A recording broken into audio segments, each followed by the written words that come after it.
We had a good first week. Obviously, we weren't in pads. We'll be in pads from here on out, so we're excited about watching our guys progress and play a little bit more of a game that's related to football than what we did last week.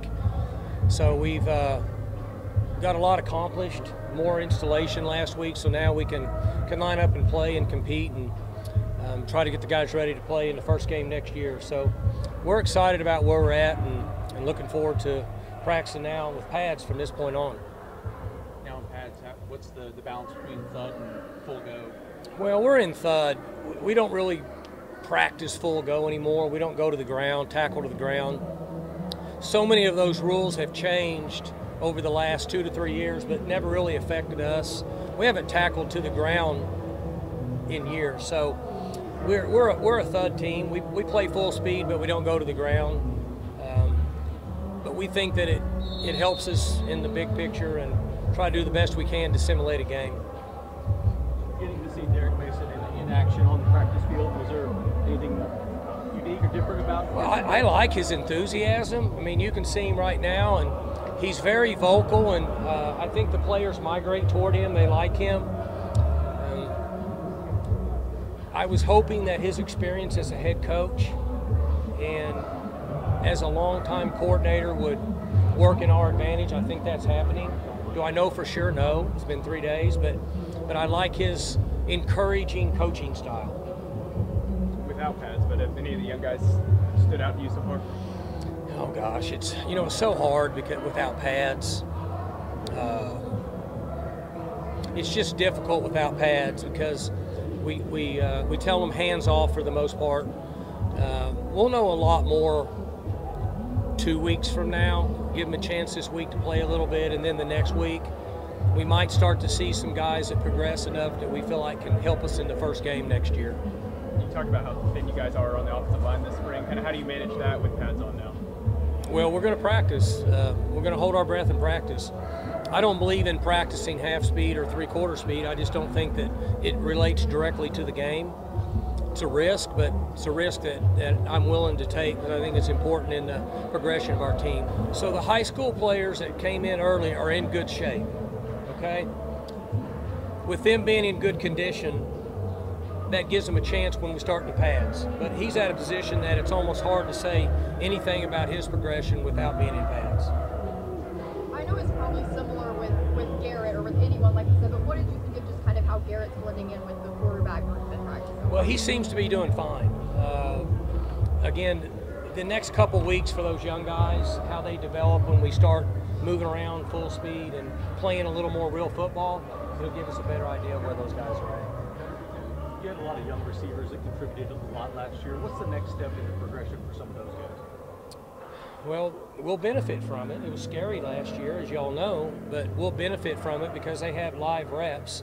There is no substitute for live reps and experience, and that's what they gain. So now they should play faster in practice and the game should slow down for them some. Last year, they're just scrambling to get lined up and function. And what's going to be the biggest difference in that wide receiver? What's going to be the Go ahead. What's going to be the biggest difference in that wide receiver room from last year to this year? Well, hopefully we won't be as thin.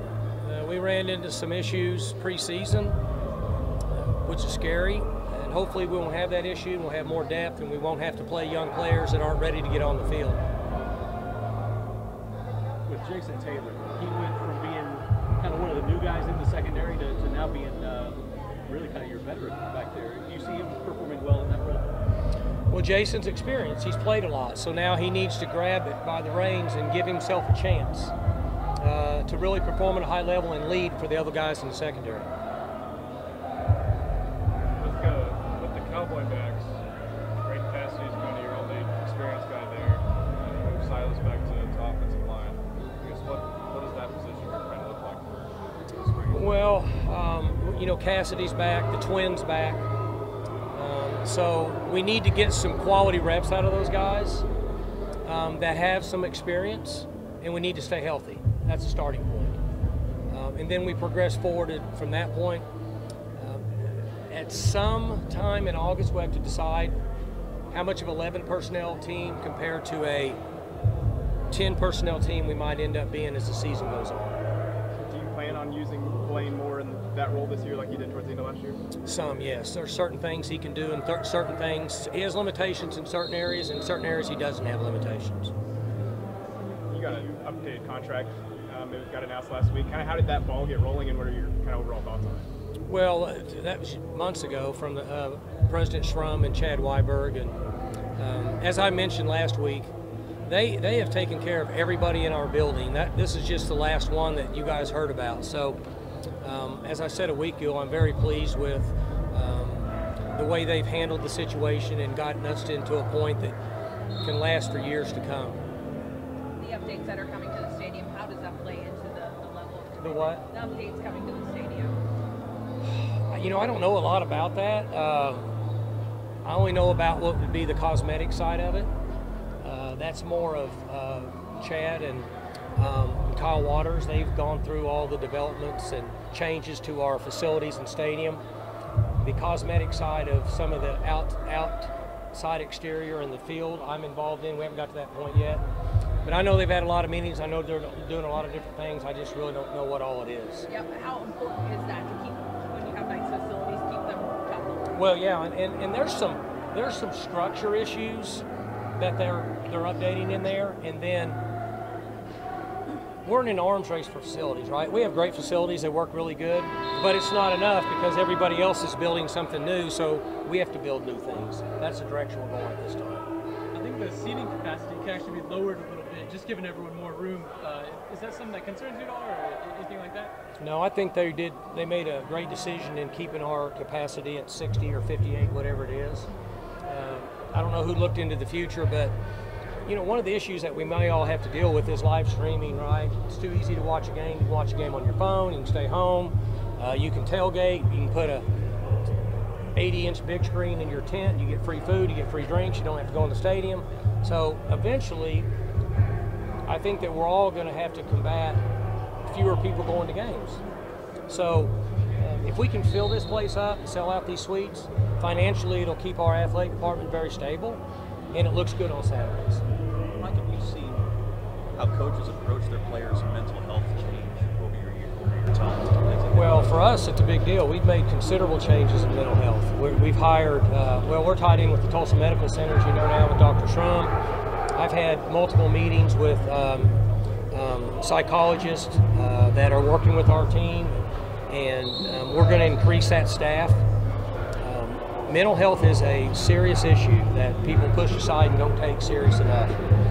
We've started talking about this 5-6 years ago, and we're working hard on it. I think we're a little bit ahead of the game, and we're growing that process as we speak. When you played, did you ever have a coach come and make sure your head was okay? Would that have helped? I don't think anybody talked about their head being okay or mental health in our sport even 6 years ago. Really?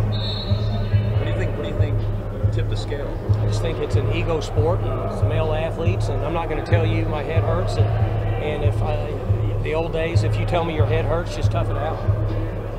And I think we're all smart enough now to know that that's not the way it works. So there's been huge steps, I know, with our department with mental health.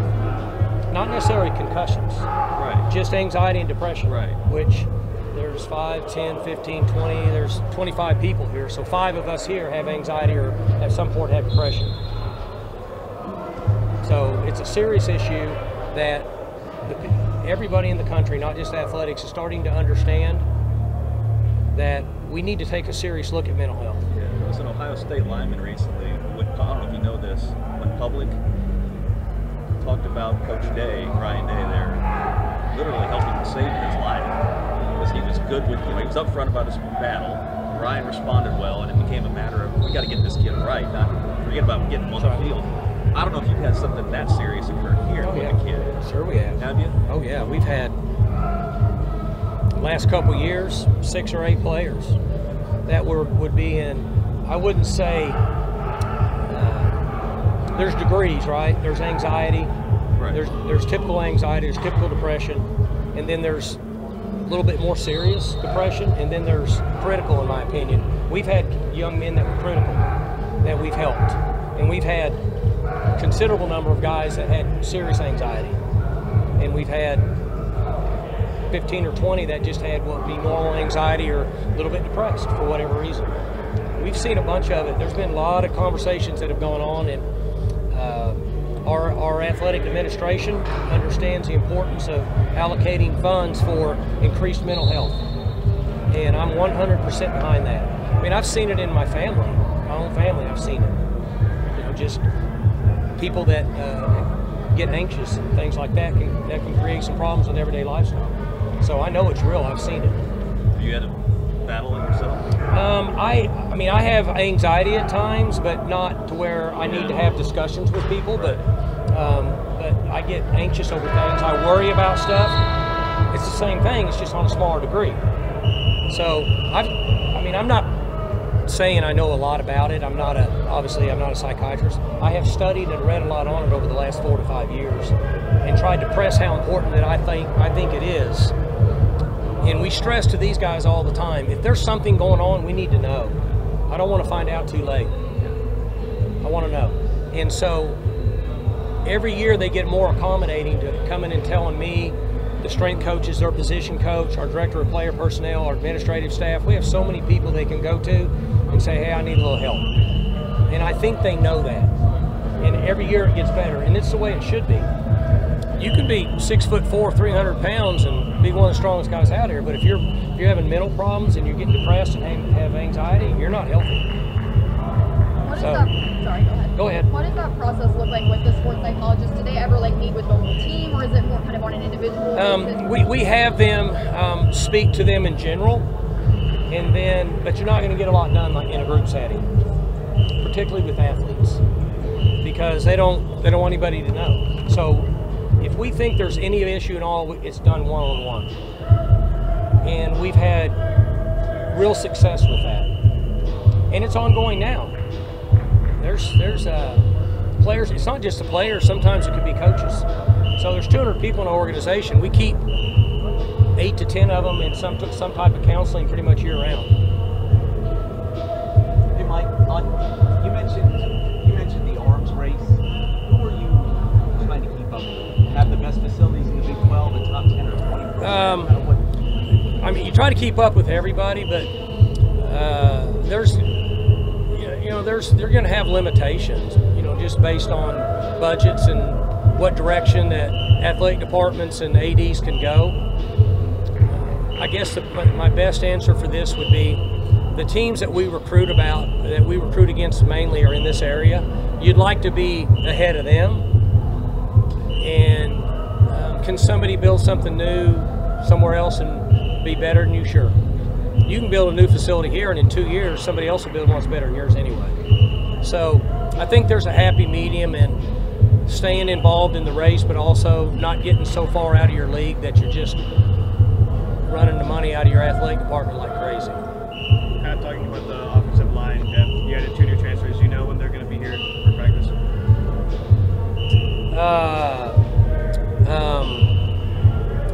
I don't even think I can't even comment on those guys. Sorry about that. I would. I don't know what the rules are anymore. I just know I probably better not say anything.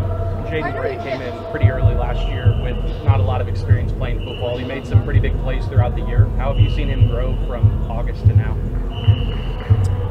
He's just got more experience. He feels more comfortable. It's easier for him to practice and withstand the durability of practice and playing at a high level, which is very important because you got to practice full speed if you want to function.